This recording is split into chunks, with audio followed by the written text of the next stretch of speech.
And now, the show that's all about baseball. That's when the game, to me, is at its best.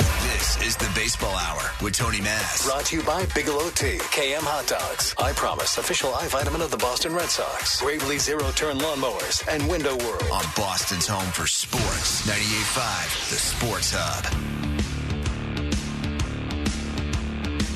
Brisky just recently promoted from AAA.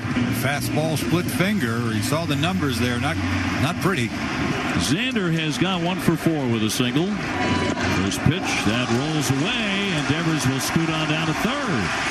Split finger fastball right in the first pitch, gets by the catcher, and Devers immediately at third base.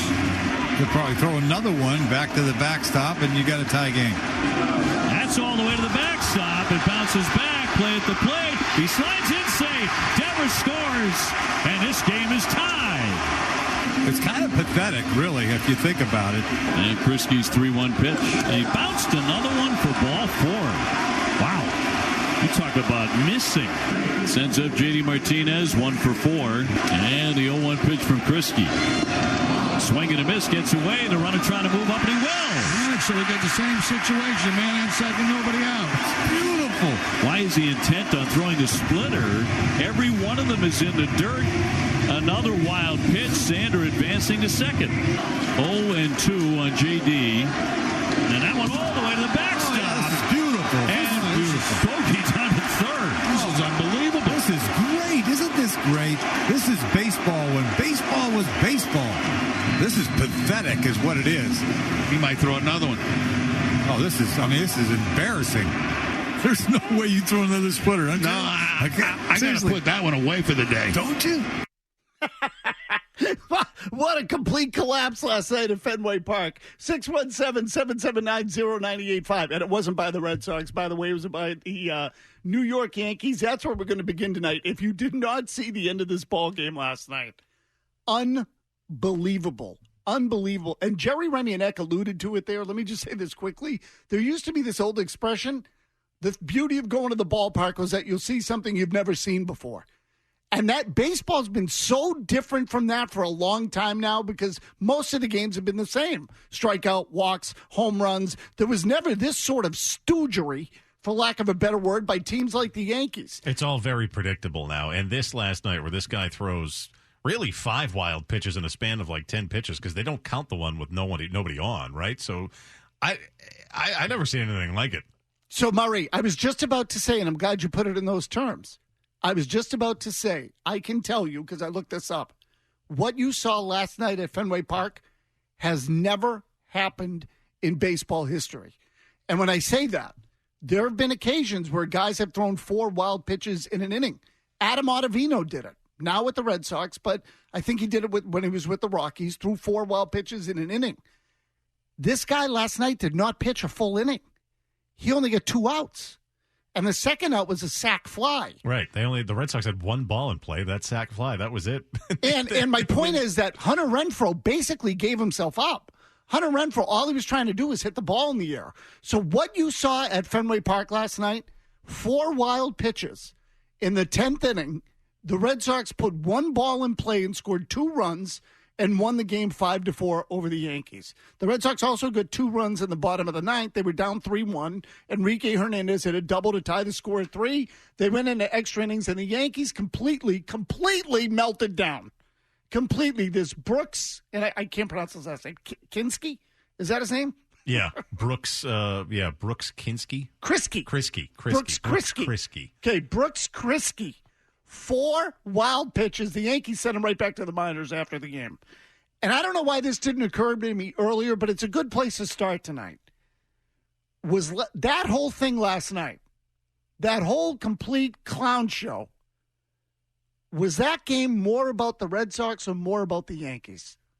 Which was it? Oh, I think it's more about the Yankees, Mez. I mean, that kind of implosion. And credit to the Red Sox for that 9th inning. But that, again, you've literally, in all the history of baseball, the most historic of all the pro sports, and everyone's always talking about, things that have happened in the past. This has never happened, that you've never seen this. It's about the Yankee implosion. And more about what a mess they've been all year. Jimmy Stewart, I'm sorry. Murray, Jimmy Stewart, do you have an opinion? No. Okay.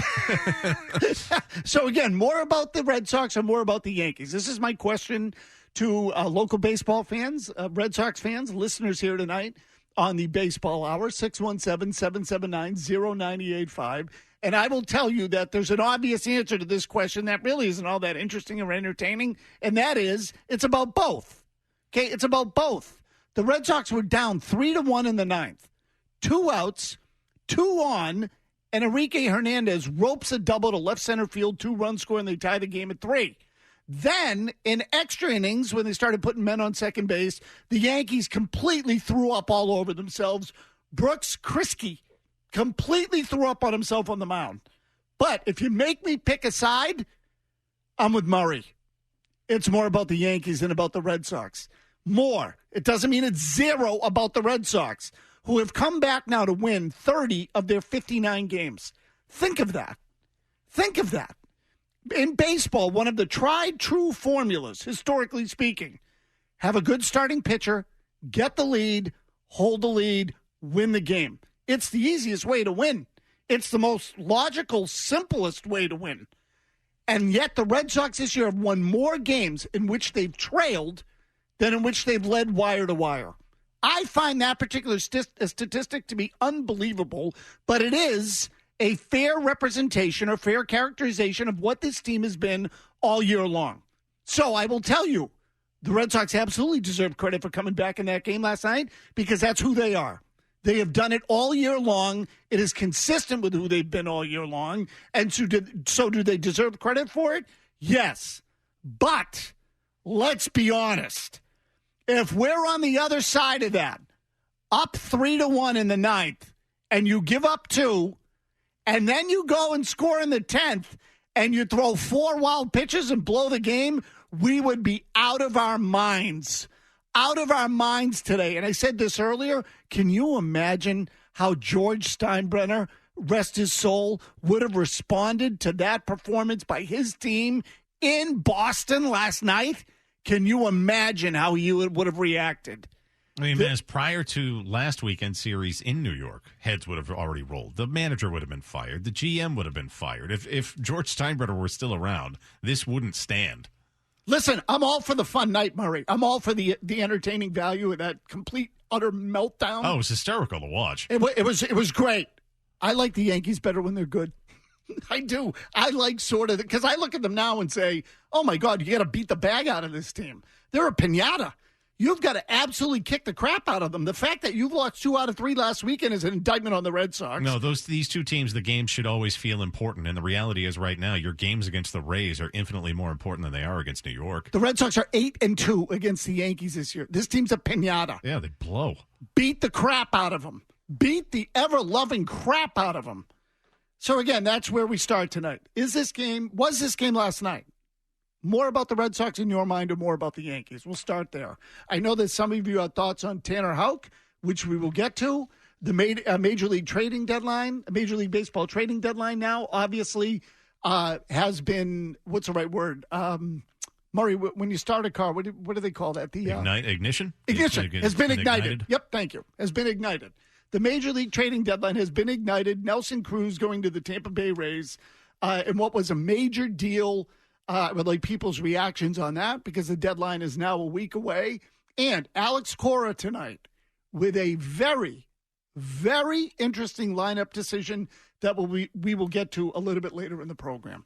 617-779-0985 is the number here on the Baseball Hour. And, oh, by the way, if you want to touch on Tanner Houck, I think I already said this, but if I didn't, you can touch on Tanner Houck too. Chuck kicks us off tonight. He's in D.C. What do you got, Chuck? Hey, what's up, guys? So, yeah, I mean, Matt, that thing last night, it's no question it's more about the Yankees. That was a complete and utter disaster. I mean, I've never seen anything like that. And the funny thing is, we're used to that kind of crap happening to the Red Sox, but I don't think anything that bad has ever happened to the Red Sox, even like last year. But I mean, my main point is tonight. It's like last night. That kind of performance last night shows you how important that the change to the extra innings is, having that runner on second. Because of that change, what happened last night was so much more consequential. because of the rule change. And so if there's, I would really hate for MLB to take this runner on second away, because stuff like this is what is making the game exciting. Like, that was a freaking great thing that happened last night. It was awesome to watch. So, Chuck, I'll tell you what, I liked it too. Again, it was entertaining, right? It does change the game. The whole nature of extra innings now is different with that runner on second base. And I like it too. What a meltdown. What a meltdown. And believe me, the Red Sox have lost their share of games in stupid fashion like that too. Don't kid yourselves. But I will say, Murray, don't you think there is something to winning games like that happens during playoff seasons? Oh, yeah. In other words, do you remember in 2018, right, when the Red Sox were rolling the way they were rolling? You remember Brandon Phillips? Of course, yes. The game in Atlanta? The Braves. Yeah. You remember that? Brandon Phillips was a guy they brought up late in the year, and all of a sudden he hit a pinch hit home run in Atlanta to beat the Braves, and that's the day I said they're going to win it all. We both did. I remember it well. That was the day we both kind of waved the white flag because we were real reluctant to get on board. That bullpen had issues. That was the year that we debuted the Wheel of Gutless Bums. After that one, oh yeah, like you knew, like, oh, this there's something special going on here. I mean, so there were just games, and there are occasions, and there are certain teams who you look at and you say, I just have a vibe. Yeah. Or they have a vibe. I shouldn't say me, because I think we all feel it. They have a vibe. And the Red Sox, the 2021 Red Sox, have a vibe. They have it. This was one of those games last night where I looked at it and said, they're going to make – first of all, they can't miss the playoffs. I think they're 8 games up on the team that's out of the wild card right now. No, you always know it. Like if you watch sports long enough, like I've always said, this team's kind of weird, and this Red Sox team's kind of weird. I said it about the Canadiens this year. Like after they came back and beat Toronto, I was like, there's something weird going on here. Yes. Now, granted, they didn't win the cup, but you know it when you see it. Good analogy. And I remember back in 2003, and the Red Sox didn't win it that year. But late in the season, that team just kept coming back from deficits. They were tremendous offensively. And the PR director of the team at that time was a guy named Glenn Geffner. And he said, oh, geez, I don't know if we can live this way. And I said, Glenn, forget it. It's over. You're in. He said, what? I said, you're in. You're going to make the playoffs. This team's got balls. They have balls. They're going to get in. They're too good not to make the playoffs. They could have and should have probably won the World Series that year. But you just know sometimes, like a good melon, Murray, as the expression goes. This is their year. Dean, that's right. That's exactly what I said in the Brandon Phillips game. Jimmy, good job. Maybe this is just their year. Oh! Dean's in Shrewsbury. Dean, go ahead. Tanner Houck makes baseball fun, and it's all about how quickly he works. If this is a sign of what's to come with minor league pitchers, I think this is gonna fix a lot of the problems, and he just has a nasty slider. That thing was confusing people all night yesterday. Oh, Dean, he's got a ridiculous slider. Ridiculous. And again, there are people now that are digging into the Red Sox for the first time that haven't watched them in a while and are saying, wow, this is I'm watching more baseball now that I haven't watched in a long time. And I'm not telling you that this means the Red Sox are what they were years ago, whatever. I'm just telling you that right now it's the middle of summer. Things are slow. And I think the Yankees are in town, even if they are pathetic. And I do think some people are clicking over, because I've had a bunch of people say to me today, boy, Tanner Houck, I don't say this lightly, and don't misinterpret this. His slider is like elite Hall of Fame type of slider. No, it rides in. I mean, he's got a great slider. Okay, now, that doesn't mean he's going to be a good pitcher, continue to be a good pitcher. His slider is ridiculous. It's ridiculous. Which is another thing, another break the Red Sox caught last night. Jordan Montgomery was mowing them down. They couldn't touch that guy. There was a rain delay. He came back after the delay. But even so, it just disrupted the whole game. They ended up tying the game. It was a great sac fly, a great slide by Verdugo at the plate. And there's just this feeling with this team like they're never out of it. They're never out of it. But that doesn't mean they can be passive about the trading deadline again, which is in a week. And the Rays made the first big move. The Tampa Bay Rays, the first big move of the trading deadline. It happened last night when we were on the air. We'll tell you what people are saying nationally and how this could affect the Red Sox in the division when we come back on the Baseball Hour. They might actually be bullpen proof. This is their year. Fastball, curveball, and breaking balls. The Baseball Hour on Boston's home for sports. 98.5, the Sports Hub. Boom Boom Games, your home for 80s and 90s retro video games, wrestling figures and collectibles, vintage toys, cards, comics, and all your nostalgia needs. They've got something for every console, from Atari 2600 to the PS5 and Xbox Series X. Looking for a specific video game? Let them know and they'll try to source it for you. Do you have some old consoles or collectibles? Bring them in, because Boom Boom Games buys and trades. Boom Boom Games is also your store for Star Wars toys, Pokemon, and the wrestling section will have you feeling that sweet chin music. Boom Boom Games in Billerica. Check them out. Here's the designated talker mouth. Swing better. The Baseball Hour with Tony Mass. 98.5, the Sports Hub. The Cruz trade, and that was a very good move for Tampa. They assumed the $5.5 million roughly on his contract for the rest of the year. He is going to fit in like an absolute glove. He's had a very good first half. He's hitting .290 with a lot of home runs and 53 RBIs. He hits big pitching. He plays well in postseason play. He's been around a long time. He's got a lot of experience. He's played in the World Series. They are bad against left-hand pitching, Tampa. They got a 229 batting average against lefties. They help a great deal from that standpoint. That is a wonderful trade by Tampa. They're smart. They know what they're doing. Simple as that. They gave up a couple of pitching prospects. Who knows? But from a standpoint of what that means for the Rays, I love it.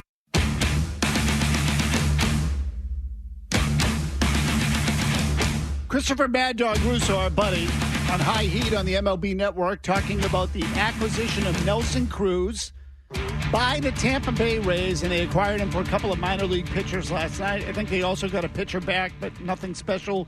Cruz is really obviously the key to the deal. And he is right about Nelson Cruz in the postseason. I didn't realize this. Nelson Cruz, career of 46 postseason games, 288 with an OPS over 1,000, 17 home runs in 46 games. He's slugged .659. This guy's been good in the playoffs. And it's a first major domino to topple as we approach the Major League trading deadline of next Friday. And Chris Russo said something else during that analysis of the deal that I don't think you can overlook. Tampa Bay's taking on the money, which is about $5 million. Okay, Cruz had a $13 million contract. But you tell me, $5 million to the Tampa Bay Rays, whose payroll is about $70 million, call it. It's a little less than that, I think. Is the equivalent of $15 million to the Red Sox taking on. And Alan in Florida called today during Felger and Maz is something we touched on last night, and it just bears repeating. There is no excuse. Zero. None. There is no excuse for the Red Sox being unwilling to take on money at this trading deadline. In fact, they should be willing and want to take on money to try to lessen the cost in terms of what they give up in prospects. They should if Tampa Bay can take on Nelson Cruz, it's $5 million, the Red Sox can take on 15 somewhere else. So nobody, and the Red Sox know this already, but again, they need to be told it. Nobody wants to hear that it's a COVID year, revenues are down, or anything else. You reset the luxury tax last year. You now have a competitive team. Money is one of your greatest assets compared to a lot of other teams like Tampa. So I don't want to hear that the Red Sox don't want to take on payroll. That I do not want to hear. Jimmy Stewart said earlier today that, Jimmy, you said you think the equivalent of what Tampa gave up in this deal for Cruz would have been included someone like Tanner Houck. Yes, that's true, and Noah Song was the other. As far as preseason rankings on these top pitching prospects, 6 with Houck before the season, and Noah Song was 13. Okay, and Tampa gave up, I think, 10 and 17, but Jimmy's point is noted because Tampa... Mine were preseason rankings, and that's where the Twins pitchers matched up, so if you have updated numbers, by all means. Well, no, and the other thing is Tampa's system is deeper than yours. So the point being is Tampa's number 10 might be equivalent to your number 6 because they have more prospects. And so I think Houck is a little too much, and the Red Sox didn't need Cruz.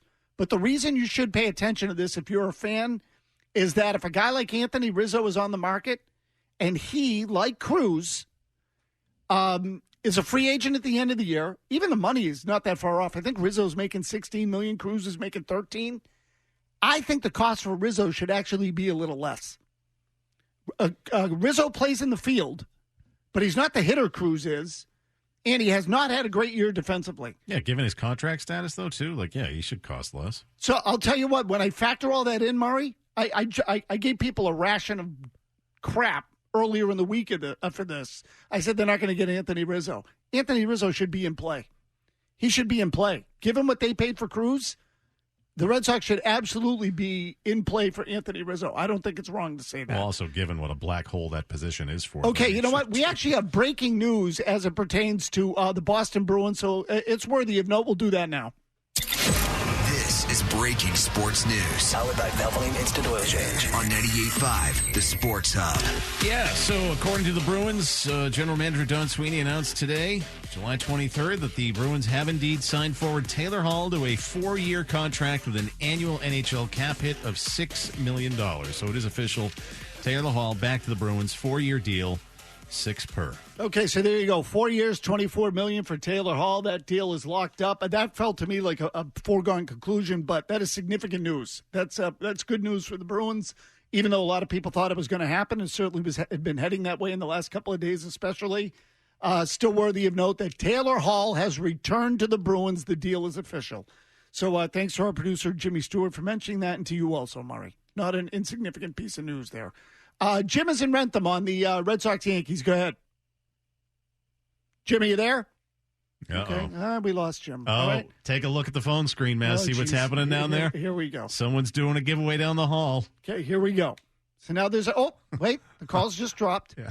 So maybe they're all done with the give. Oh, no, wait a minute. Now I see all kinds of crazy things going on, Murray. I'm going to try this again. Gavin is in New York on the disaster that was the Yankees last night. Gavin, are you there? Hey, guys, huge fans of the show. I just wanted to call in. I'm a diehard Yankees fan here, but what took place last night was the straw that broke the camel's back. I couldn't believe what a collapse that was. I was watching with all my Red Sox buddies, and it was just once again, I think this falls just on the laps of the managers.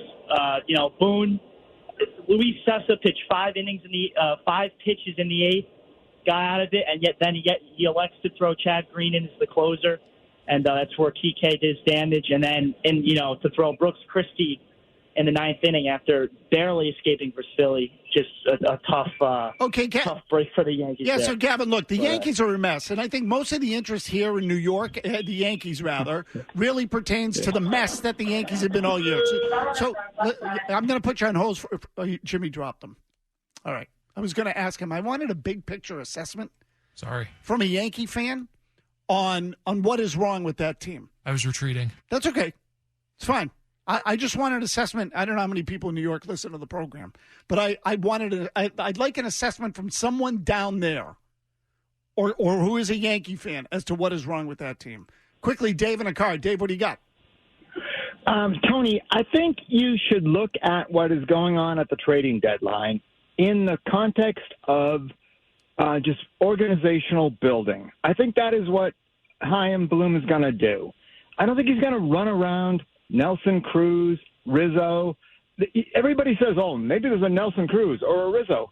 Those are the only 2 possible people. Cruz is gone. Rizzo isn't the answer to anything. Wait a minute. Rizzo's not the... Dave, what do you think the Red Sox biggest need is right now? They got to play more offense out of the corners. I'm not Devers, but first base. Okay, so there is a need for Rizzo. No, that's not an answer. Put it this way. It might be, but I think they'll just play with Dahlbeck. They'll play with other people at first. They'll go organizational to the end of September. I don't think they're going to press a button in the old-fashioned Dombrowski way and add some guy, and that's like magic. I don't think it'll happen. Okay. I don't think they're going to make a blockbuster, but I don't think Anthony Rizzo's a blockbuster anymore. This is sort of what I'm telling you. And so are you telling – if you want to say that the big picture is more important to them right now than making a run at a championship and selling out at the deadline, yes, of course. They brought Chaim Bloom in to rebuild from the inside out. That's the whole idea. No question about it. But after last night, Nelson Cruz went for 2 prospects, only one of whom was in the top 10 from the Tampa Bay system, and he was 10th. So to call them relatively mediocre pitching prospects. 2. If one of them were great, they wouldn't have gotten 2. They'd have gotten 1. So I don't think either one of them is a great pitching prospect. And I was looking at some of the numbers in the minor leagues. Neither one of these guys is high end. And so you're telling me the Red Sox don't have prospects now ranked 10th and 13th or 17th that they can send for a guy like Anthony Rizzo's having a bad year and really shouldn't cost more than Nelson Cruz did? I disagree with you. So do I want Bloom to keep the big picture in mind and to emphasize the rebuilding of the player development operation? Yes. But you know what? I think the Red Sox can do both this year. That whole idea, and Bloom used the phrase, we have to walk that tightrope. Well, guess what? Yesterday, a little more than 24 hours ago, I would have said that Anthony Rizzo doesn't fit on that tightrope. He does now. They need help. Corner infield is a spot. First base is a need. Left-handed bat is a need. Anthony Rizzo fills them all. Not to mention the fact that he can actually catch the ball at first base, which Dahlbeck can't do.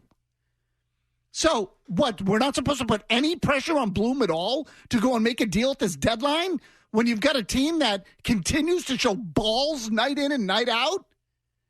They deserve better. Don't let them off the hook. Don't let them off the hook. You can put pressure on Bloom without thinking he's going to make a blockbuster. He absolutely needs to do something in the next week. Absolutely. Murray's got your headlines.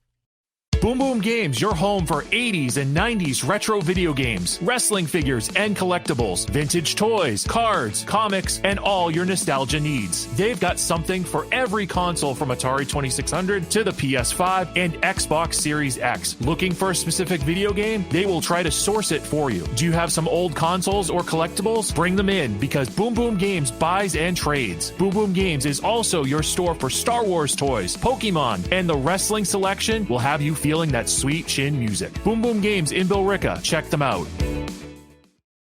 New name, same old Mass. I know that's a big word the Red Sox like to use. It's the Baseball Hour with Tony Mass on 98.5 The Sports Hub.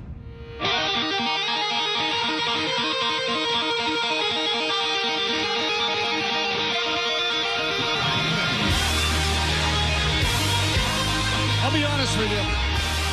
I'm going to try to go the whole show without getting a single phone call about the Cleveland Indians name change. The Indians, in case you did not hear, have changed their name to the Guardians because obviously the team name was deemed politically or, just insensitive, politically incorrect and insensitive, which I don't disagree with, by the way. I do believe it was time to change that team's name, not to mention the logo, if you remember, of Chief Wahoo. But I hate Guardians. Hate it. And as Murray pointed out, the reason they chose it feels like, is because the last four letters, IANS, basically are the same as Indians. And they can essentially keep the same font or script on their uniforms, which I just despise. I think that they could have come up with something better than that. It just felt like rushed, for all the time put into it. They changed the IN to GUAR. Keep the same font, the same color. I think if you're just going to change it, and especially if you're going to have some uproar over it, just truly change it. Yeah, right. Go to something completely different. Yeah. Spiders. Cleveland Spiders. That's a lot. Apparently, there was a groundswell of support for that name in Cleveland, and I kind of like the idea. Or, as I said, how about just the Americans, the Cleveland Americans? I like that one, too. I mean, whatever. In any case, I don't want to spend a lot of time on it. The Red Sox had an interesting lineup decision tonight. If you remember, Bobby Dahlbeck basically has been platooning at first base. Last night, the Yankees threw a lefty, Jordan Montgomery, so Dahlbeck was in the starting lineup. And as it turned out, Dahlbeck actually factored into that game. When the Red Sox rallied in the ninth inning, Dahlbeck had a single that was part of the rally that got Enrique Hernandez to the plate for the game-tying double. Tonight, the Yankees are throwing a right-hander, and not just a right-hander, a dominant right-hander in Garrett Cole. Franchi Cordero was called up yesterday from AAA Pawtucket. Bats left-handed because Danny Santana went on the injured list. So the point being is that it certainly looked like the Red Sox wanted to platoon Franchi Cordero with Bobby Dahlbeck at first base. So Alex Cora then was asked tonight, Why is Dahlbeck in the lineup against Cole? Dahlbeck is back in the lineup against Garrett Cole. So here's a very brief exchange that took place between Cora and a member of the media. With Franchi on the roster, why Dahlbeck against the righty? Fastballs up in the zone. You hear sort of that. Why Dahlbeck against the righty? Fastballs up in the zone. It's like he's guessing. Fastballs up in the zone? You know what the real answer is?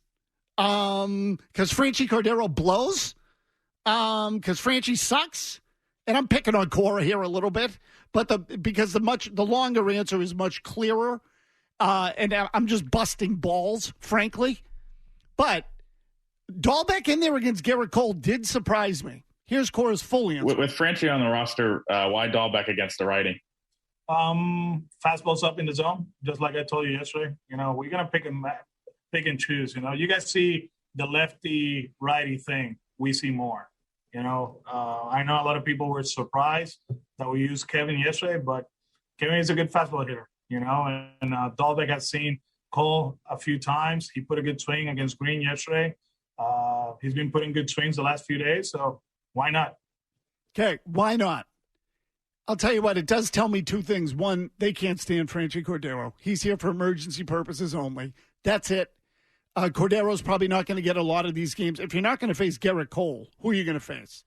And secondly, I do think he's right about Dahlbeck. Dahlbeck had a couple of hits last night, one of which was an opposite field single. And usually when he starts hitting to the opposite field, it is an indication that he's a little more locked in at the plate. And so I just think it's an interesting decision. One other thing that happened last night that sort of got overlooked a little bit, there were 2 outs when Enrique Hernandez got that game-tying double in the 9th. Right before it, Cora took Dahlbeck out of the game and put Jarren Duran at first base. Jarren Duran scored easily on Enrique Hernandez's double. Now, there were 2 outs, so runners are moving on contact. Ball was in the gap. I think anybody would have scored on that play. But Duran can motor. He can run, and I do like that dimension of having that guy come off the bench to pinch run late in games. I don't know about the base stealing yet. I need to see that. It's sort of a different art. But the wheels, he can fly. He was humming on those bases. Alan's in California. Alan, what do you got? Maz, the Red Sox contracts after 2022 is kind of astonishing, or kind of a head scratcher. There's really there's only Bogarts and Chris Sale that are signed, if I'm not mistaken. So I'm wondering, the Red Sox are kind of notorious around the trade deadline for not really being iconic, or whatever word I can find, about making big moves. Aggressive. Why don't they just choose? Why don't they just choose to be aggressive this year?